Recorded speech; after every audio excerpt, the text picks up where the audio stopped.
Alright, social media, I need you to do your thing, and I desperately need your help. I need you to like and share this video so I can get to as many people as we can. This is a missing persons case, so like I said, I can't urge you enough. We need to get this video out there. So hopefully we can bring Alec Jaydon Fischmann home.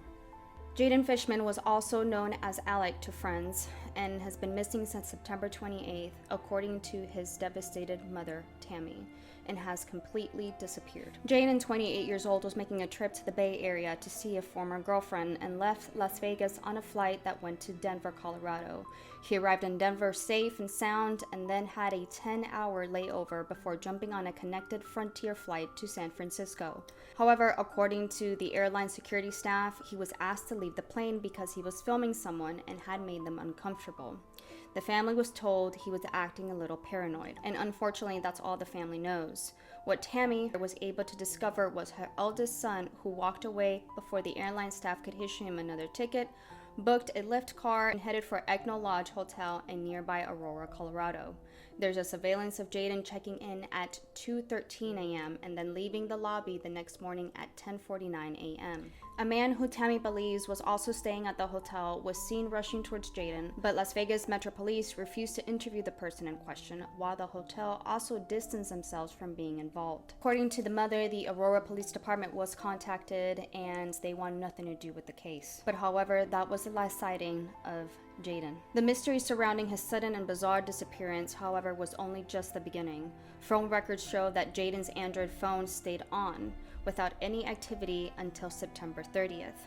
Tammy assumed the battery had finally died, and as the day began to pass with no word from her son, she began to get increasingly frantic. She stated that his phone was his lifeline and he was not a materialistic person. When he wasn't answering texts, the family knew something was wrong. On October 23rd, however, finally there was movement, but not in the way that the family was hoping for.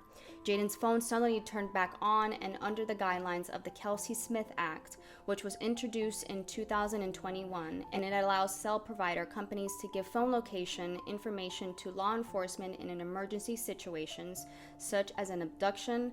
A detective in Las Vegas contacted Tammy and was able to give her where the phone pinged last. And the family was back on the road. They were now heading to Oakland, California, where the phone was last pinged.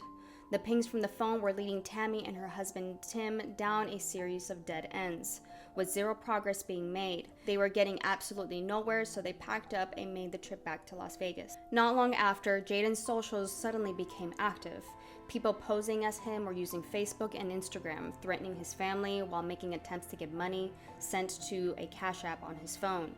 They said they knew where they lived and were making up stories about how they got the phone in the first place, his mother said. Tammy said one of the excuses was that it was picked up from a train hoppers. She sent all the screenshot of the gangs attempting to take the money from the Jaydon and his families, describing in details the threats, especially the physical ones made toward her other son. Tammy thought, finally, a breakthrough has been made, not for the first time. However, she was wrong. Tammy again contacted the police department. They stated no crime was being committed and told her basically that the only way they can check it out was if they got a picture of somebody being tied up with a bag over their head. That's the only way they would check the phone to see if there was a problem. She still has absolutely no idea how Jaydon's phone made the 1,230-mile journey from Colorado to Oakland. The girl Jaydon was supposed to be seeing was in Germany at the time and couldn't help with their increasingly desperate search. Maybe his backpack was stolen, she stated. Through the help of friends and access to Jaydon's voicemails, she was able to narrow down 50 messages to which were intended for the people who had his phone. A dialogue was started between one person who had left a message and had absolutely no idea that the device was being used for nefarious purposes by people it didn't belong to. Eventually, the phone was secured by the person and sent back to Las Vegas, although those responsible for taking it in the first place have locked it up, leaving her unable to access any of her son's information on his phone. Cell providers have told Tammy the only way to unlock the phone would be to perform a factory reset. She is grateful that they can no longer taunt her and her family, but she is disappointed that she doesn't have any answers from the phone itself. Tammy is desperate for the cops to stop treating Jaydon like a runaway adult, even though he has finally been placed into a missing persons database. She claims to have identified the people who took the phone. I know who they are. but badly needs more information from law enforcement to discover exactly where Jaydon is. It's a mystery to her. There's so many pieces that police could be investigating, yet they aren't. She stated, "I need to know what happened to my son." Alrighty guys, that is all the information that I have right now on Jaydon. I've read multiple articles. I've even reached out to the mother. I was reached out by one of the family members of Jaydon's family, and I have been greatly humbled and honored to be able to do a story on Jaydon, and hopefully we can spread as much awareness as we can on this case. The family desperately needs help. They need law enforcement help, which they're not receiving.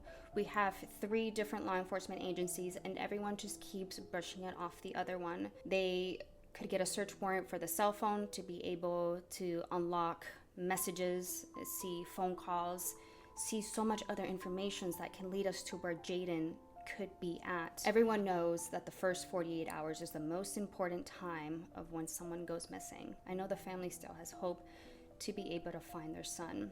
So please, I beg you guys, I've never done this, but I beg you guys to please share this video with as many people as you can to bring Jaydon home. Please everyone, blow this up. We need to get law enforcement in this. We need for them to get involved. Whether they like it or not, it is their duty to get involved. But if you guys, anyone has information, you guys can contact the Las Vegas Metropolitan Police Department at 702-828-2907. The case number for that is LLV 23-100005761, and ask for Detective D. Lopez. Alright guys, that is it for today's story. Remember to always take care, make good choices, and I will catch you guys in my next one. God bless everyone.